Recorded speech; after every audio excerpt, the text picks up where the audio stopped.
Hey, welcome to Super Social Club. I'm Jeremy. Today I've got the Thomas H. Handy Sazerac Rye whiskey, part of the annual Buffalo Trace Antique Collection. This is the 2017 bottling, 63.6% ABV. Given the current state of the bourbon secondary market, are BTAC bottles worthwhile opening up? I'll let you know what I think about that after I nose this, taste it, and give it a mark. So as you can tell, I have yet to open this bottle. I've been lucky enough to try the Thomas H. Handy on a few occasions. I was actually given a couple samples of this specific year, the 2017. Had about 3 or 4 ounces of it, so enough to kind of get my palate right to do the review. This is all I have left here. Not sure about cracking this bottle, and I'll discuss that at the end. For right now, let's see if this is on the nose.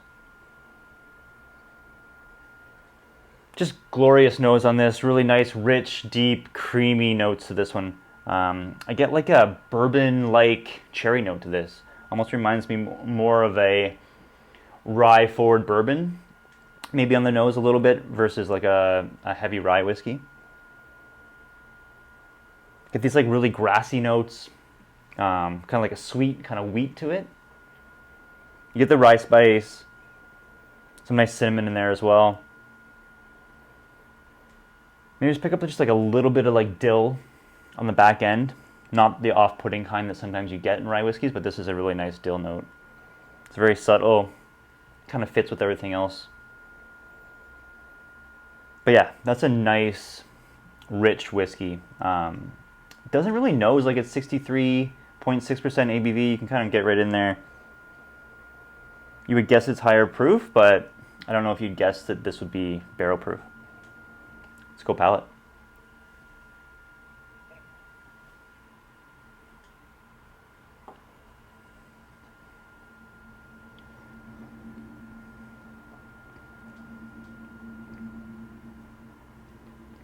Really nice rye spice, kind of like an allspice cinnamon note going on with it. That's really good. A little bit of like spiciness. I'd say it's maybe more on like almost like that curry powder kind of spice kick to it. That's really good. It fits in there well. On the finish, I get like cucumber infused water. If you ever go to like maybe like a fancy kind of restaurant, they'd have a big water jug with a bunch of cut up cucumbers in it and kind of pour your own. Reminds me just of that. Very, very nice cucumber note in there. Clove, pepper, some dark cherry notes on the finish. Again, maybe more of those like kind of vegetal aspects to it to go along with that cucumber. Interesting whiskey, interesting rye, kind of unique little common elements to it that I haven't really picked up in rye whiskeys before. I'd say maybe the only negative takeaway for me on this one, the finish kind of thins out at the very end. Not the longest finish to it. Does kind of just flatline a bit, but I mean, still a really, really nice rye whiskey in my opinion. Score-wise for me on this one, I'm going to go 87.5 out of 100. For value, not going to add or subtract value. This was a lottery win for me.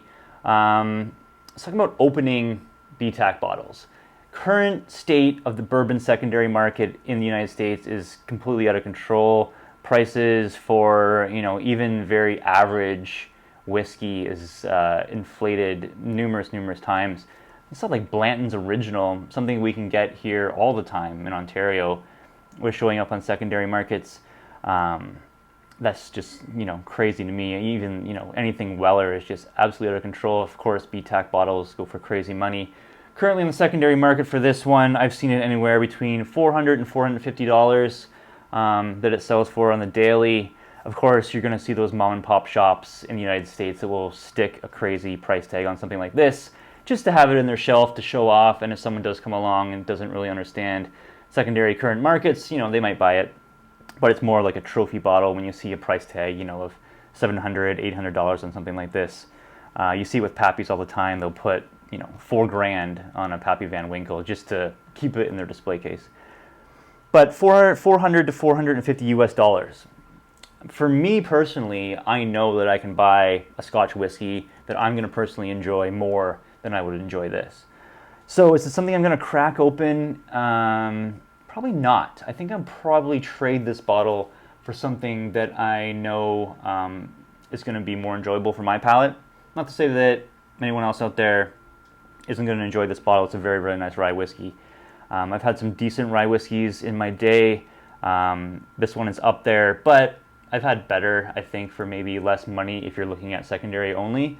Of course, retail, this is an auto buy. Anything BTAC is auto buy at retail, but you never see it at retail. And if you do, you win a chance to buy it at retail. So that's what I think about that. Let me know what you think. Thomas H. Handy Rye, have you had it? Have you had a couple of different vintage years?